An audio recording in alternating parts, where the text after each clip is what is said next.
Hello students, today we will do our next poem, The Tiger and the Deer, and this is our last poem of the syllabus.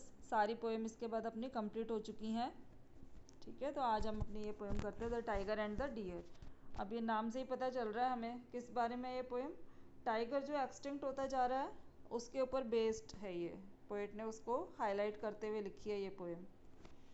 किसकी लिखी हुई है, poet कौन है, Shri Aurobindo. Start करते हैं poem. Brilliant crouching slouching what crept through the green heart of forest. Brilliant क्या होता है, इंटेलिजेंट, बहुत ही चतुर. क्राउचिंग सिकुड़ कर बैठा हुआ. स्लाउचिंग सुस्ती में बैठा हुआ. क्राउच होता है सिकुड़ कर बैठना, जैसे जानवर बैठते हैं ना, पेट को ज़मीन पे टिका के पैरों को फैलाकर. स्लाउचिंग सुस्ती से बैठा हुआ.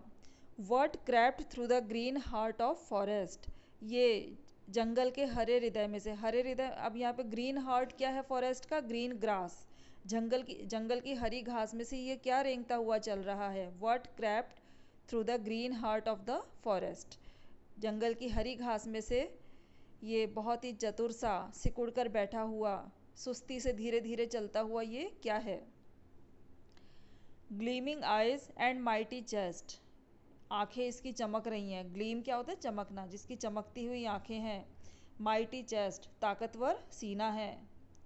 And soft soundless pause of grandeur and murder, और उसके बहुत ही सॉफ्ट, मुलायम, नरम पंजे हैं. पॉज क्या होते हैं, पंजे. और साउंडलेस क्यों, आवाज़ नहीं करते, क्योंकि टाइगर के पंजे बड़े सॉफ्ट होते हैं, तो जब वो चलता है तो आवाज़ नहीं होती है उससे. Soft soundless pause of grandeur, बड़े ही वैभवशाली. ग्रैंड्योर क्या होता है, वैभव. टाइगर जो है वो जंगल में सबसे शक्तिशाली है, तो बड़ा वैभवशाली, उसको सभी जानवर वैभवशाली के रूप में देखते हैं. Soft soundless pause of grandeur and murder, और घातक भी है वो. मर्डर करने वाला मतलब घातक, जानवरों को मारकर उनका शिकार करता है. तो यहाँ पे एक इंट्रोडक्शन दिया पॉइट ने हमें स्टार्टिंग के इन 2 लाइन्स में टाइगर का, कि बहुत ही चतुर है, सिकुड़ कर बैठा हुआ है और सुस्ती से बैठा हुआ है, और धीरे धीरे रेंग कर ये जंगल की हरी घास में से क्या चल रहा है, जिसकी आंखें चमक रही हैं, जिसका विशाल ताकतवर सीना है, और उसके बहुत ही नरम, आवाज़ ना करने वाले पंजे हैं, और ये बड़ा ही वैभवशाली और घातक है. The wind slipped through the leaves, हवा ऐसे चल रही है पत्तों में से. जंगल में हवा चल रही है, तो हवा भी कैसे चल रही है, एज इफ अफ्रेड, जैसे कि वो डरी हुई है. टाइगर से डरी हुई है हवा भी.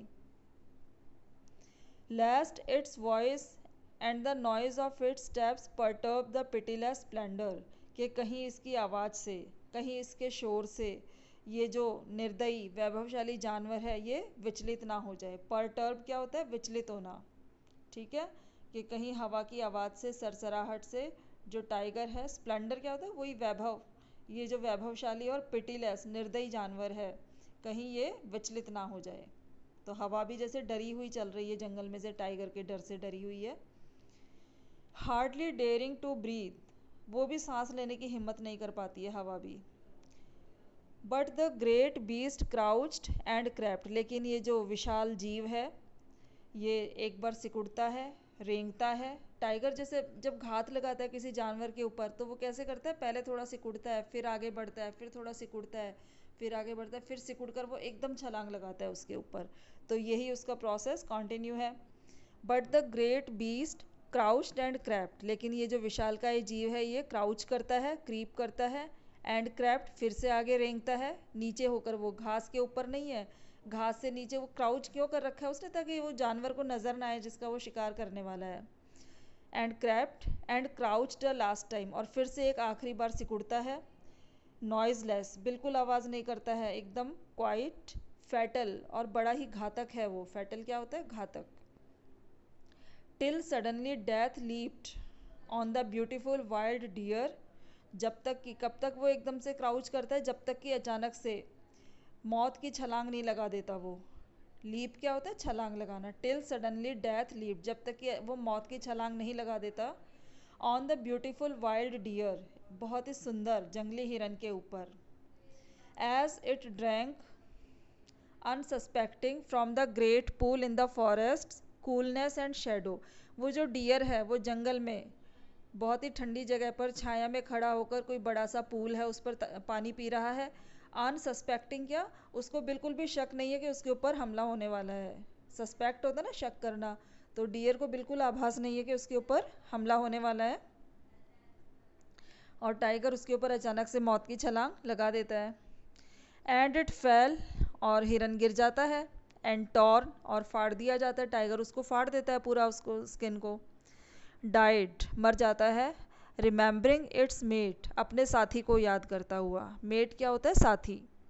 Left soul in the deep woodland, जो कि घने जंगल में अकेला छूट गया है। सोल होता है अकेला, तो वो जो हिरन है वो गिर जाता है, और मरते टाइम वो अपने साथी को याद करता है जो कि घने जंगल में अकेला छूट गया है। Destroyed the mild harmless beauty, और ये बहुत ही कोमल सी सुंदरता। अब यहाँ पे ये जो ब्यूटी है ये किसको रिप्रेजेंट कर रहा है? हिरन को। हिरन बहुत ही सुंदर जानवर है, और माइल्ड मतलब नरम स्वभाव का, हार्मलेस किसी को नुकसान ना पहुँचाने वाला, तो बहुत ही विनम्र और किसी को नुकसान ना पहुँचाने वाले जो सुंदर जानवर है उसे डेस्ट्रॉय कर दिया जाता है, उसे मार दिया जाता है। किसके द्वारा? By the strong cruel beauty.